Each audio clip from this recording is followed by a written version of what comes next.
we see different kinds of problems in different children. Some of these problems we understand, we may notice it at some times but not at other times. Sometimes when the problem is persistent, we would like to do something at our level for this child. Several counselors may try different techniques to solve the problem at their level.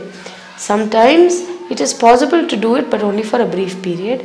At other times, the child does not respond to any of the techniques that we have used.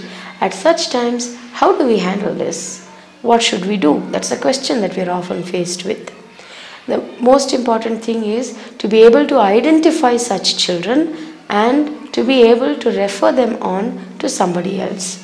Through this video that you're about to see, we'd like to demonstrate to you how to be able to identify a child who, despite your efforts, has not been making the progress that you would like it to make, and then get the child to be referred to a specialist who can handle it better. We are talking about 6-year-old child who hails from Kolar, and she has lost her father long back, and she has witnessed the death of the father. And her mother works as a maid in Kolar itself, and this child is admitted for the care and support here. This child, the caregiver mentions me that this child has sleeping difficulties, she bedwets. Sometimes she calls other children to come and sleep with her. Maybe she feels insecure. These may be the reasons.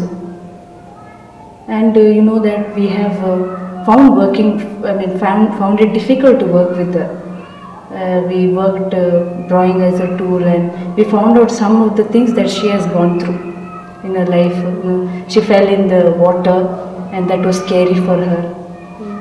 And you had some observations. Yeah, I mean, when I look at this child, she's very different from the normal group.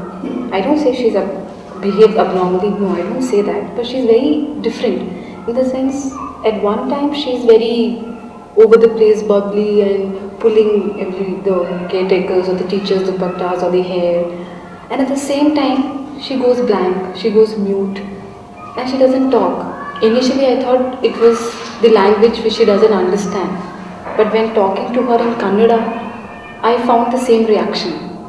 Like, for example, if you ask her, where is your hairband? She will just look at you with a blank note. Okay, then you ask her, is it up? Then she says yes. But when you ask her to get it, she'll again go blank. Then if you ask her, you lost it? Then she'll say yes. I mean, initially I thought she doesn't understand. Yeah, but now she understands a bit. But I don't know what's going her in her mind.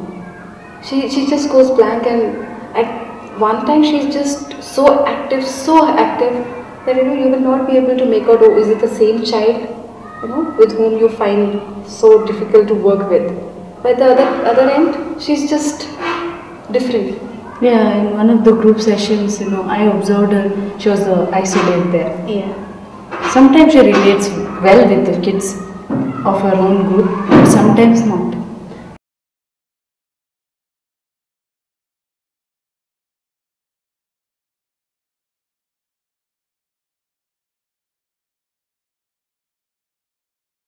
We as a counselor are really stuck as to what to do with this child. Surely, we tried so many sessions with her. We tried drawing as a tool method, group therapy, clay modeling. Yeah. But we are not able to work with her. Yeah. She's an unpredictable behavior she has. Yeah. Sometimes she cries for no reason, and at the other time she just laughs for no reason. So it's really difficult as to what's going on with this child. How do we work with this child? Do you remember the other day a psychologist coming in and she said that she'll be helping our children.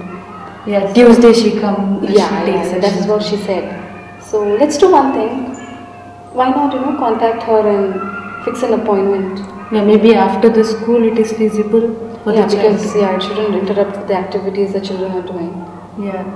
So I think we should call her up and fix an appointment. Okay. For this child. I think that will work with the child. Yeah, because the child certainly needs special attention. Yeah. We just saw the discussion between two counselors.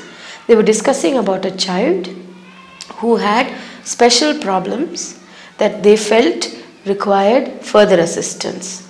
On their own, at their level, they have tried several techniques and they found that the child responded to some of them at some stage but then reverted back to showing the same symptoms again. At other times, they found that their techniques made no effect at all on the symptoms. In such an instance, they both felt that they could use some external help. And that is the time when it's important for us to be able to identify another person who can help this child at a different level. So some children we can help at our level, but for some children we may have to refer. Some problems respond well to our techniques and at some stage they may not respond, and that's when we need to refer. So it's important for us to be able to identify two things. One, who is the child who needs external help, and two, which are the symptoms which can be solved at our level and which need to be referred.